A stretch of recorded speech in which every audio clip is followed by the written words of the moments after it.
This episode of From Angel to Exit is brought to you by the CEO's Right Hand. The CEO's Right Hand provides customized outsourced finance, accounting, and human resource services tailored to small and medium-sized businesses. Their services include fractional CFO, HR support, capital raising, and financial infrastructure development. They emphasize personalized engagements and expert support to drive growth and operational efficiencies. If you want to find out more, visit theceosrighthand.co. Now, let's get on with our episode. Are you serious about planning a successful business exit? From Angel to Exit is your go-to resource. Subscribe to our newsletter at eckfeldt.com/podcast for even more valuable insights. And to get personalized guidance, take our free exit readiness assessment. It's just 24 questions, and it will give you a clear picture of your exit readiness. Find the assessment at eckfeldt.com/exit. Submit your results, and we'll schedule a free follow-up call to discuss your specific situation and the best way to maximize your valuation and ensure a successful transaction. Now, back to the episode. Welcome, everyone. This is From Angel to Exit. I'm Bruce Eckfeldt. I'm your host. We're here to talk with Eddie Geller. Eddie has a long history of entrepreneurial experiences. We've been kind of prepping for this and chatting a little bit, and there's some funny ones we're going to start with. But I'm excited for this. Eddie's been in a couple of different roles, a couple of different companies, and is doing some really interesting work now based on what he has learned and the experiences he's had. So I'm excited to talk about that and kind of hear how this journey has been unfolding. There's lots of good takeaways, I think, for people that are earlier in this process. But with all that, Eddie, welcome to the program. Bruce, thanks so much for having me. Really excited to be here. Yeah, no, it's a pleasure. It's a pleasure. So, I always like to start with kind of at the beginning, like where it all started. and in our prep, you mentioned an early business you had. So I certainly want to cover that. But I would love to kind of hear, like, when you were young, did you always want to be an entrepreneur, right? Was this something that you were, destined to do early? Because I think that's how people kind of approach this or got into this is always an interesting part of it. So give us a little bit of that background and then tell us the story of your first kind of entrepreneurial experience, and then we can kind of go from there. Yeah, I think growing up, Bruce, I don't think I was, through my high school thinking about, well, I'm going to be an entrepreneur. I want to start my own business. Interestingly enough, my mum was a successful entrepreneur. She had a delicatessen that she, was with her sister, built it from nothing and then sold nicely. I mean, clearly a deli wasn't a big exit, but sold nicely. Interestingly, my father, who was really good on the tools, he was a carpenter and used to be able to build anything. Ended up going into a business in, I guess, about 1986, his own sort of joinery business, building basically kitchens, wardrobes, and everything. Sadly, his entrepreneurial journey wasn't as successful. So he ended up actually losing his business in 1991, and my parents losing the house, frankly. So really tough time, but it's interesting to see this, I guess, learning of what my mum saw and what she did and what my dad saw. And as I'm sure you've seen many times and maybe experienced with many other people, it's like you learn far more from the failures. I think I learned far more in watching my dad sadly fail than my mum. But I wasn't a very good student, Bruce, I have to say. I was one of those kids who basically was much more around it's a means to an end rather than it's a means. Although my parents came from the Ukraine, so they were like, we didn't come to this country for you to not go to university. So ended up going to university and hated it. University was not for me. I didn't understand. Now, did you hate the structure, or did you hate the education process, or what didn't you like about university? Yeah, good question. I think upon reflection, as I've learned about myself, I learn through doing, not by just listening. So when things are being taught to me in a textbook, I'm not digesting it, I'm not understanding it. And when I've tried to apply it, I struggle. And I think actually that was a catalyst to me getting into the internet in like 1994, 95. I remember buying a book called HTML Programming in 24 Hours. And I'm like, well, maybe I can learn this. And my first website was called the Hypercool Funk Cafe because I was into music. And I was a musician, and we had a bunch of friends that we would we would get together on the weekend and write our own stuff. And I was in a bar mitzvah band, like all those things. But like I thought, well, how do I sort of get into building websites? Because in 1994, 95, when HTML had just come out, it's like, what the hell is this? So I remember doing this site called the Hypercool Funk Cafe on like how to create a website. And that's when I really fell in love with the internet, and I learned through reading and doing, as opposed to just reading and that was it. So that was in my learning upon like just how I learned in general. Yeah, yeah. So when did you? What was the first moment either that you were like, "Hey, I want to start a business," or "Hey, I just started a business"? Like, what was the first moment for you when you got into the business world? Yeah, absolutely. I think it was probably a collection of different interactions with my parents, of me wanting money for different things, and Yeah, then them giving me a little bit, and then after a while, my dad's like, "That's all I got. If you want yeah, to work, if you need more money for whatever, you need to go and get a job." And that was when I yeah. first got a job at 14, 15, and I was one of the, I liked spending, I liked buying stuff. So of course, if we want to do that, I need to control my own destiny and get a job. So I Mm-hmm. was always working. I was always a worker, two or three jobs Yeah. at any one time, even while I was at university. And then in 94, 95, when the internet was first coming out, I got into the web pretty easily. I found it just easy for me to get into computers and Mm-hmm. websites and Gopher and FTP and all those other wonderful things in those days. And my friends were like, "What's the internet? Can you help me Yeah. get set up?"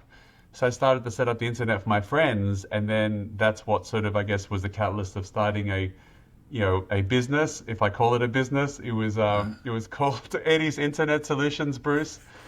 Clearly I sucked at marketing, but I was all about the product was internet, right? The product was Uh-huh. me, right? I was selling me an internet, right? Uh-huh. So I Yeah. guess Exactly. marketing 101, I nailed it.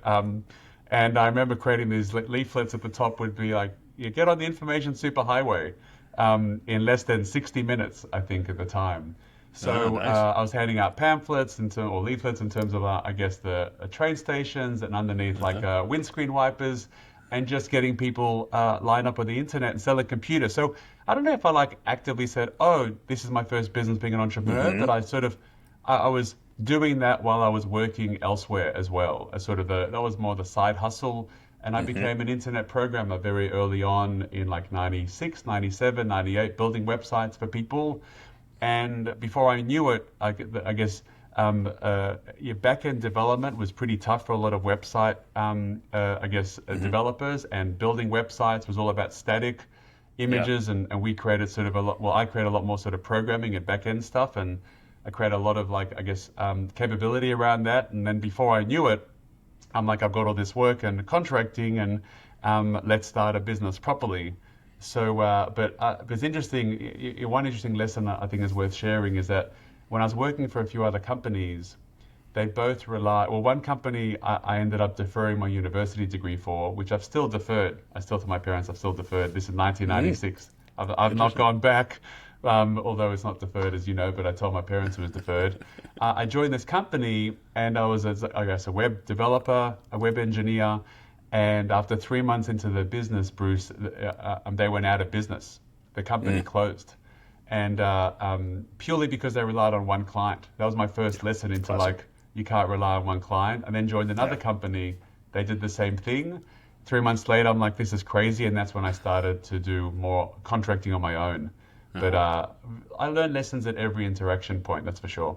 Yeah. Yeah. I laugh with the Gopher space. I remember my father was a doctor at the University of Minnesota, so he had a U of M account, and I could get into the Gopher space through his account.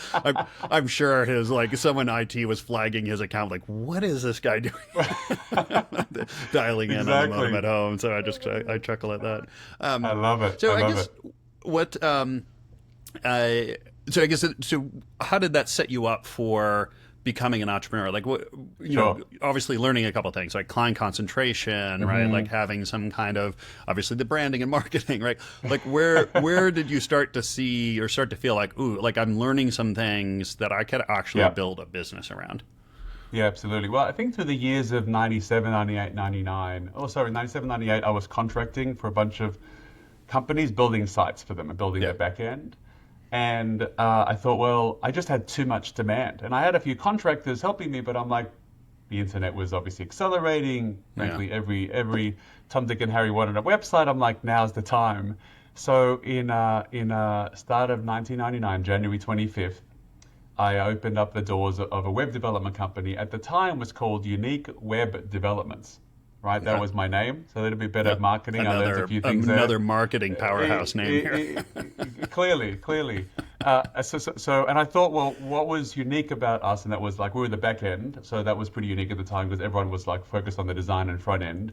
And then I thought the development side. So that was the original name. I remember interviewing people in my home, telling them like the office is being set up, and I didn't even have an office. The whole like fake it till you make it thing. And then I started open the doors in January of '99, and then we grew to like 25 people that year. Like we just boomed because everyone was like, "What are your website?" And I started with basically just it was all customer funded. I had no idea about investors. It was all good old-fashioned project work, and that was the first, I guess, experience. That I was 1999. I was 24. That was when that was that next venture of building websites and all the rest of it. So yeah, I mean that was, I guess, when I realized, oh, let's build a company here and it's going to be worth $1 billion like every other .com story at the time. And I've got lots of horror stories throughout. Trust me, if we get to that part of the interview. But yeah, definitely that was my first foray into like I now have a real income. Sustaining a business. I'm employing people. We're having great clients, and we won great brands early on, Kraft and Kellogg, like really great brands. And this is something real. So probably 1999 was when it all started to happen. Yeah. And you mentioned the hey, we're going to be $1 billion like all these stars. I mean, when did you first start thinking of this as being like, okay, well, what do I do with this? Like, what's the future? Like, do I exit? Like, how? Like, were these like sugar plums fairies dancing in your head about all the money you were going to have, or how did that happen for you? Well, I've got another war story, sadly, to share. I guess middle of 2000, so 18 months into our journey, we had, I guess, investors approaching us because we had a good brand, fairly, I guess, early stage, and we built some great sites and great platforms, and they offered, on paper, $30 million for the business, Bruce. 18 months in. Yep. And this is, I'm 25. So what do I say? I've got lots of words to describe what I did at the time. I said, that's not enough. That's not enough. Like 30, we're worth way more than 30. And of course, as the story goes, the .com crash happened the year after. Yeah. And 60% of our clients didn't exist anymore. Yeah.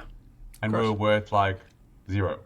Yeah. We're never worth 30. I mean, the whole thing was like an BS. So look at that. So obviously, it's like, oh, imagine if we would have taken the money, where would it be today? But I don't really think of it like that. It's a moment in time, and it wasn't exactly like, here's a check. He was like, okay, this is what you're worth, and let's make it happen. And I like pushed them away. So it's not as if it could have happened, but what a stupid idiot. I mean, absolute idiot. But through lots of ups and downs. But why? Because you had a different sense of valuation, because you were like different, like no understanding of the future. Like, I mean, why? Like, it's easy in retrospect to like, oh yeah, I should have taken the money and run. But like, what was really the error of your thinking at that point? Totally. Well, I think at the time, first of all, I mean, there was internet websites and everyone wanted a website. So we had such high demand. We couldn't keep up with the demand. And we won brands, and really exciting brands, and we had great references, and we had momentum with Microsoft, and just like we had tailwinds, I think, in a market that, frankly, at the time we thought was never going to end. And clearly it did, as we all know, what happened. But I think at the time, it was, naive, very my first experience with this, like, on this bandwagon of hype. And I think it just all that sort of, I guess, galvanized to what, I think, it transcended to clearly not being, I think, the right outcome at the time, because I can't imagine what would have happened to me at 25 if that would have happened to me. But I think that, again, it's all part of that journey of getting on a wave, riding it, and then clearly just being a beneficiary of that wave, but not really doing anything special to earn it. Yeah. So 18 months later, you're, the 60% of your clients don't exist anymore. Like, how did you work through that? Like, how did that lead to the next venture? Yeah, it was tough. I mean, we went through tough times. I remember having to let go my first employees that I hired and cut the staff. And again, that's that rawness of that leadership I think I really had to learn. I remember my first employee was in Sydney, and I moved him to Melbourne to set up the Melbourne office. And this is in the first year. And because we had to cut costs 2 years later, one of those was the Melbourne office. And I remember flying down, having to let him and a few other people go. And he understood, but that was really tough. Like a personal sort of challenge, and I guess just a coming of age, I think, period for me, as part of like the journey of a leader, and then rebuilding. You rebuild, you focus, you get a smaller team, you focus on the core value prop, and started to rebuild again to 2003, and then we had another, challenging phase, which again, this is a lesson that I'm going to share that was my mistake. We were doing a lot of things with Microsoft, and then so I hired this guy who was at Microsoft for like 15 years, who knew anyone and everyone with enterprise, government, etc. And I'm like, he's going to bring us, these incredible deals. Exactly. Because he knows all these people. And I brought him on board. He was very expensive, and I brought him on board because I thought it was going to make it happen. And you probably know how this story goes, but sadly, most entrepreneurs don't know this, but when he was with me, he wasn't walking around with a Microsoft business card anymore. He was walking around with a Unique World card. We changed the name to Unique World from Unique World Development's card. And guess what? People were like, Vic, this is great, but I want you at Microsoft, not.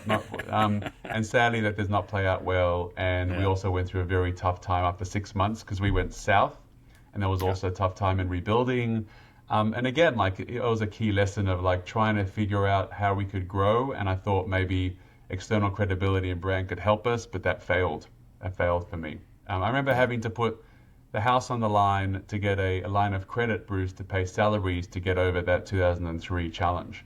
And that's, again, another coming of age entrepreneur journey where you have to put your personal money and security on the line to pay your salaries. That was pretty tough, but again, all part of the journey of being an entrepreneur. Yeah.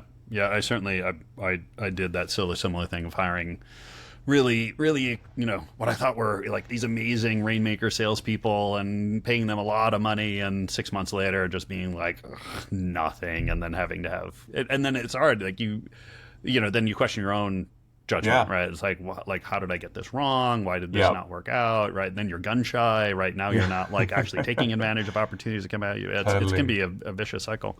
Yeah, totally. So I guess when did you feel? When did you feel like you started to get things right? Like things started to kind of really, you moved from this kind of earlier stage, maybe still figuring things out, to moving into a mode of leader as, hey, I actually figured some things out. I know what works. I understand what doesn't. I've got some real ability to kind of strategize and execute on the business. Yeah, absolutely. Well, I think through the years of 2005 to 2007, we rebuilt again and grew the business from a time was probably 25 people back up to 85, and we were billable consultants. We were doing high-end work.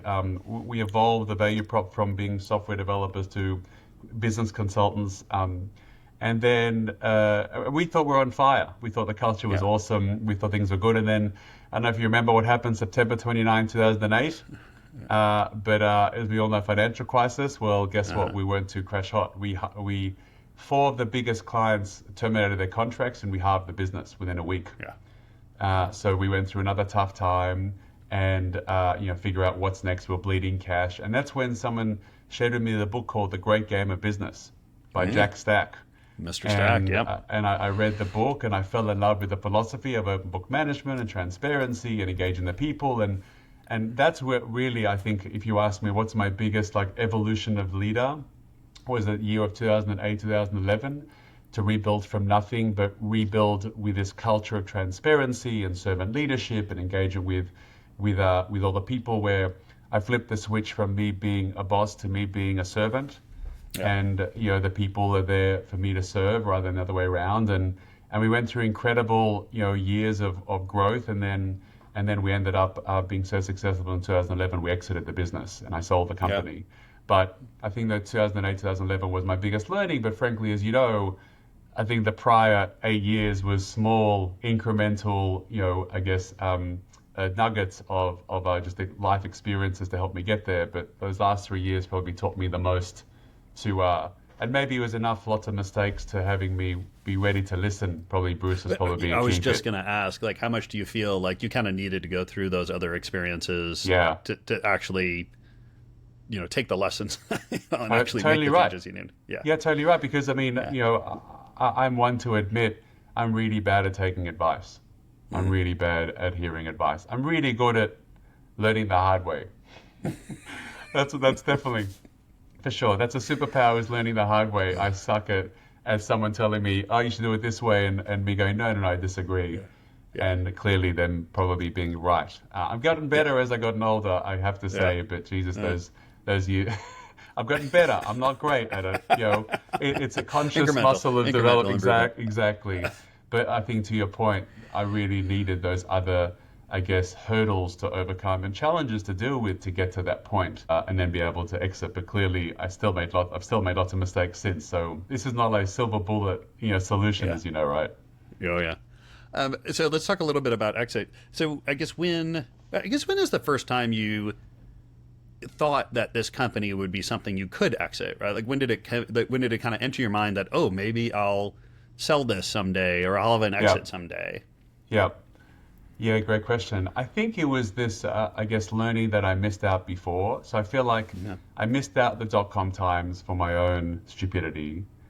2007, 2008, prior to financial crisis, I missed out because I don't think the business was ready. I wasn't ready. I didn't sort of shake it up to that point.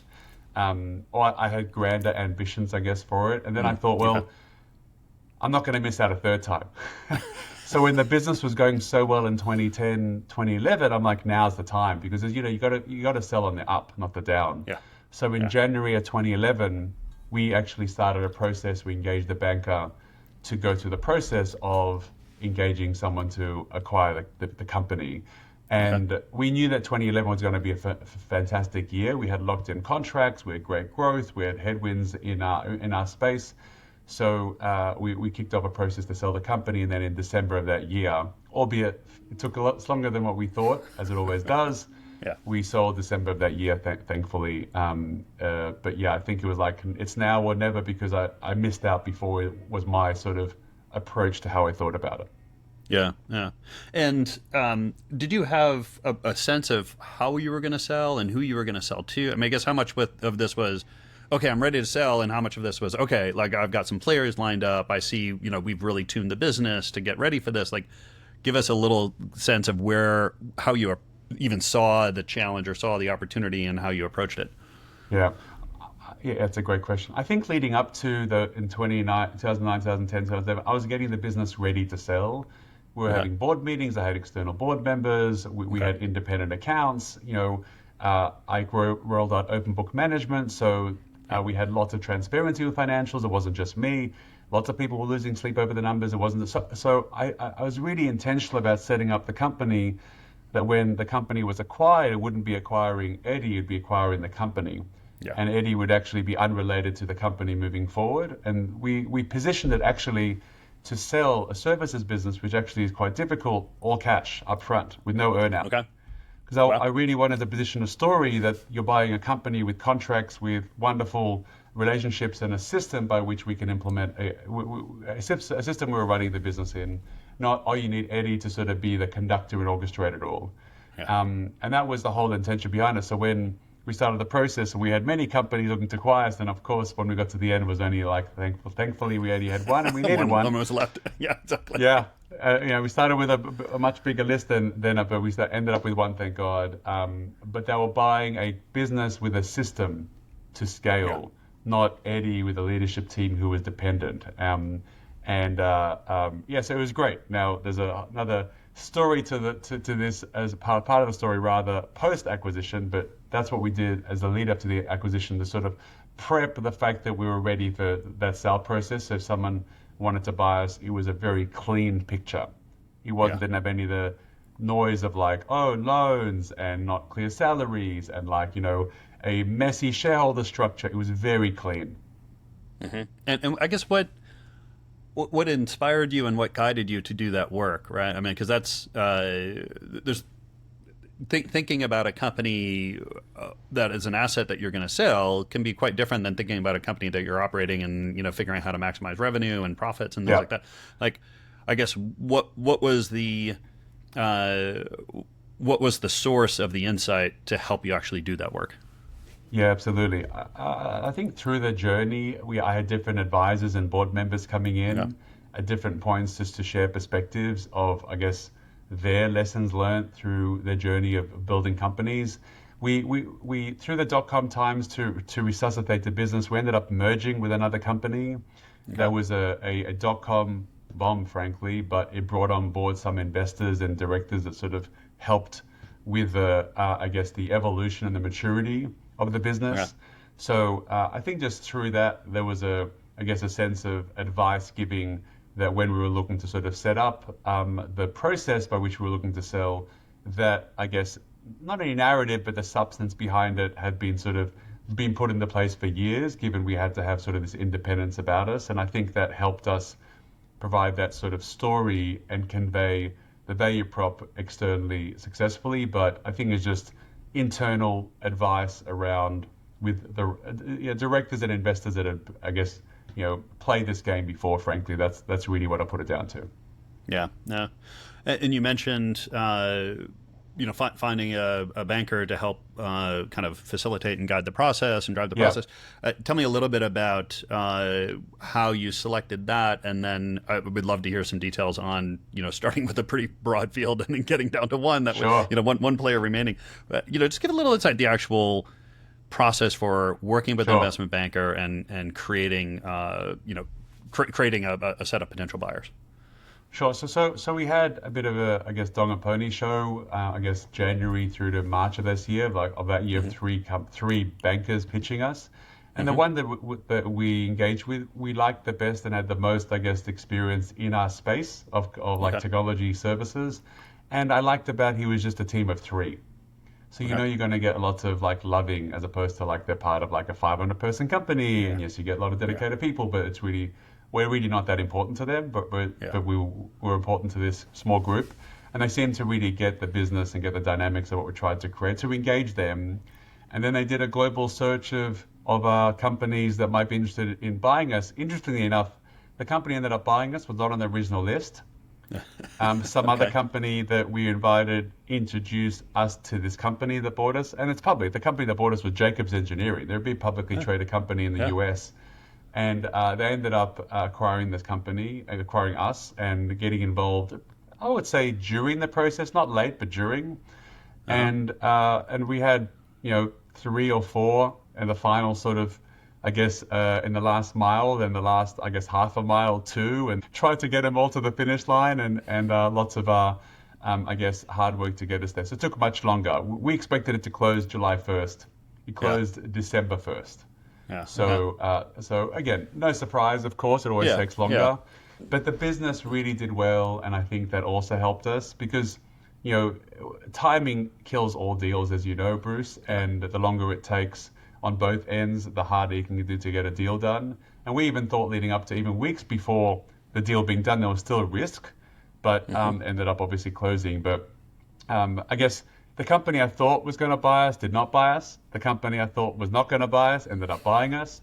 And it's about you never know. I think it's probably the biggest learning is you never know, and don't assume anything, and don't think I'd have to bother with this pitch because they won't buy us anyway. They could be ironically the one that will end up buying you, and that's what happened to me. I never did that, but I'm these guys won't go anywhere. We won't go far, and we ended up going far and being bought by them. So anyway, I'm sure these are well-worn lessons for people, but it was really felt in that final stage. Yeah.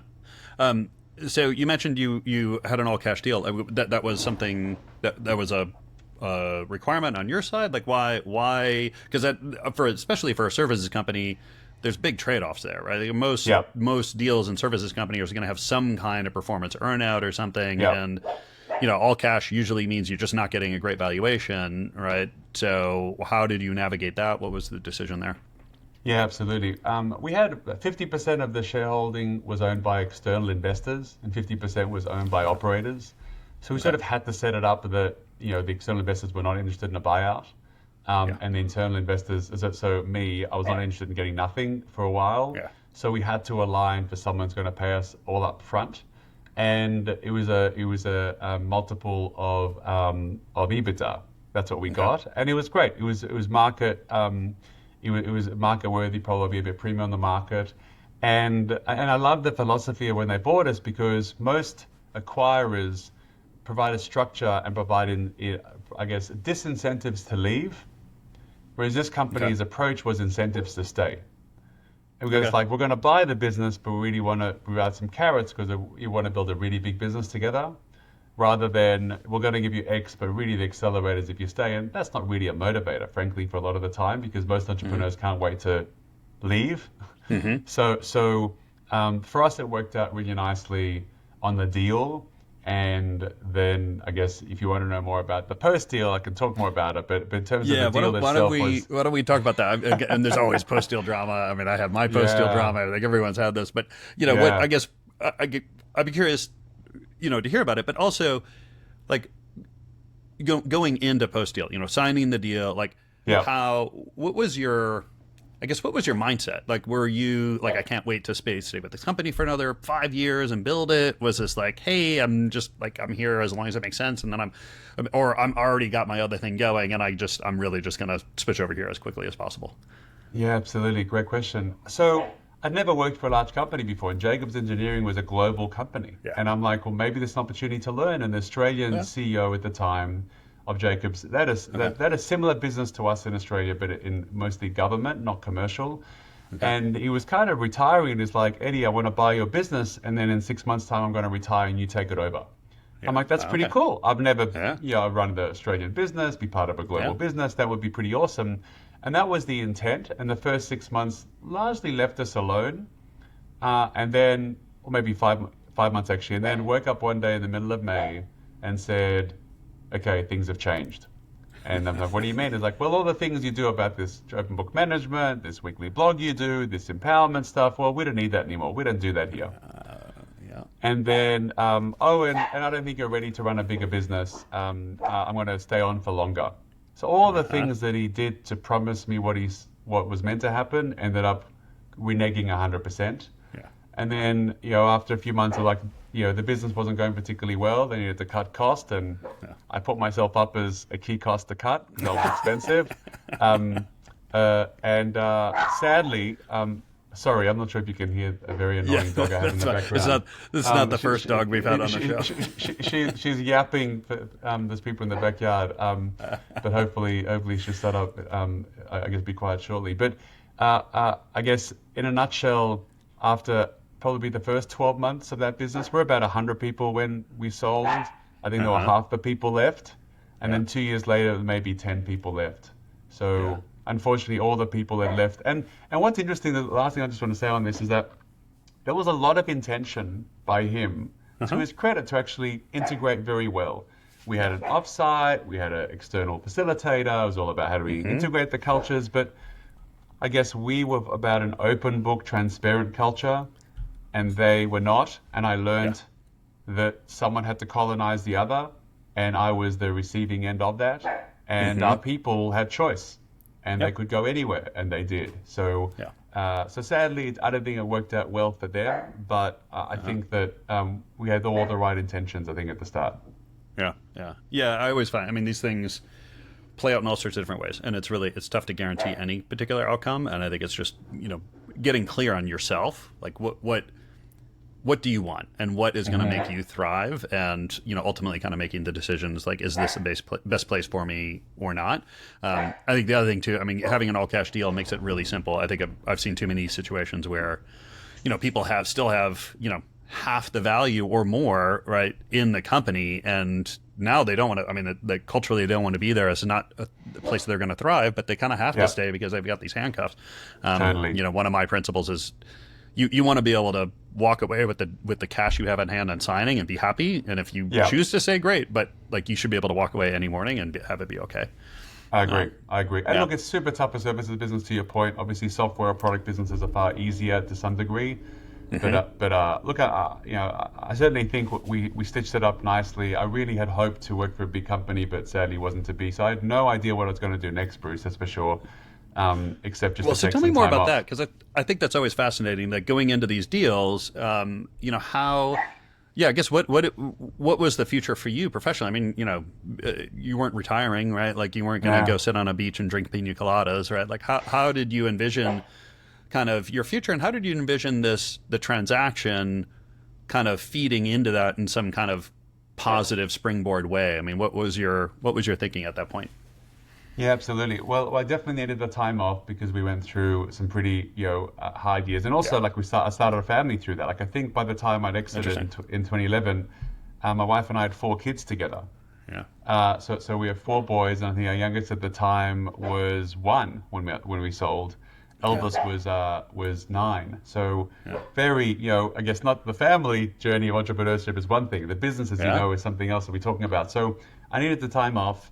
Now, through that lens, through that last year, after we'd sold, I started to get involved with some startups just to do some advisory Okay. and some incubators and just to like be involved with like pitch nights and just to get connected into the ecosystem, just behind the scenes. I thought that would be useful to understand like what are the new products out there, what are the new problems that people are solving, because I wasn't in that game at all.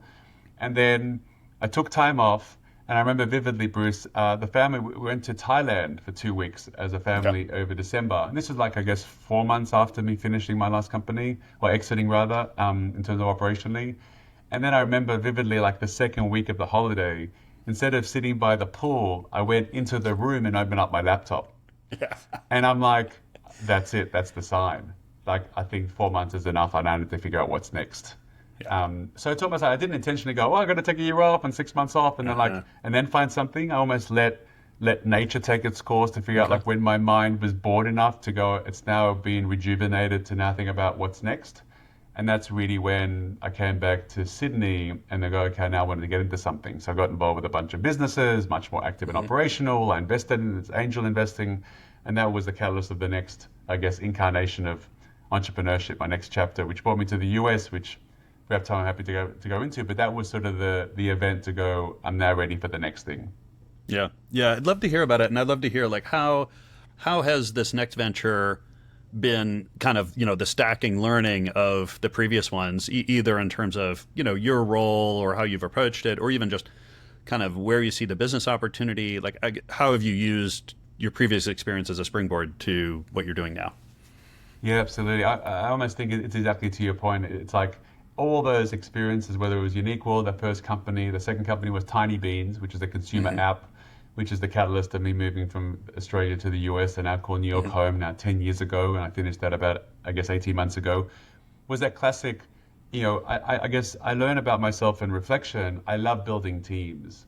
I love engaging with people. I love, I guess, creating an environment in which people feel like they can really do their best work and feel like they're learned and they're engaged and they're failing and they're trying and all those things. And then, I love that personally. And even I reflection about when I was leading a band or whether or not I try to get people to do Spartan races with me. I'm always like I always try to persuade people for the collective good of something. Yeah. And I guess collective belief of some goal. And then, so I guess in that journey of what I'm doing now around SCORE, it's around, how do I convince leaders to basically invest in their people and create that environment? And sadly, as you know, there's a great set of leaders that do that naturally, but like so Yeah. many more leaders don't invest in their people and culture. And they don't think that that's needed, and they think there's a return on investment. They don't get it. They're like, this is the old school and that's the way it's going to be. So SCORE, the genesis of SCORE is actually trying to convince the millions of leaders out there that they have to invest in their people. And by virtue of thinking, how am I going to persuade them? It's got to be with data. It's got to be with a business case. It's got to be with numbers. It's got to be with real metrics. So that's really what SCORE is about. My vision is that every company has a score, and that's a measurable way of how your company operates its culture. So it's a culture score. And then through that lens, if that's objective, you can figure out, well, if you're a lagger or a leader, and then by virtue of that, figure out how much potential profit you're leaving on the table by not investing in your culture. And that's what, so again, the crazy entrepreneur in me is trying to solve the why for thousands and thousands of leaders who disagree. But I think that goes right into the center of what I'm about as a human. And I think to your point before, it's all the lead up of 25 years of team leading and building that is all brought together with what I'm up to today. And all those experiences have been critical to help me create what I'm doing today, because I don't think I'd be here doing that otherwise. Yeah, yeah. And how, I guess, what's your vision for the future of this company, and what does an exit look like for SCORE? Do you have a vision, a plan, a time frame? Sure. Give us some insights. Yeah. Sure, absolutely. My vision is that the reason why I call this SCORE, SKOR, Bruce, is that I want it to be part of the vernacular. So when you speak to leaders and you speak to organizations, and I want it to be like, well, you ask them, what's your score? And you'll know straight away what they are like as a leader and how they engage their people. Because you ask people like, describe me your culture, and they'll go, oh, it's awesome. The holiday parties are cool. We do cool foosball tables and Friday pizza. It's like, what? That's not culture. So I want score to be an objective means by what culture is. And my vision is that every company about page has a score, rather than it being your marketing around your mission, core values, and like nice photos. None of it's measurable. It's just marketing. But if it's measurable, and then candidates and your company's proud of what your score is and proud of what your culture is, then you can objectively become an employer of choice. People want to obviously work for you. You have people lined up that want to work for you, and you have incredible financial success because, as you know, your high-performing teams lead to high-performing outcomes.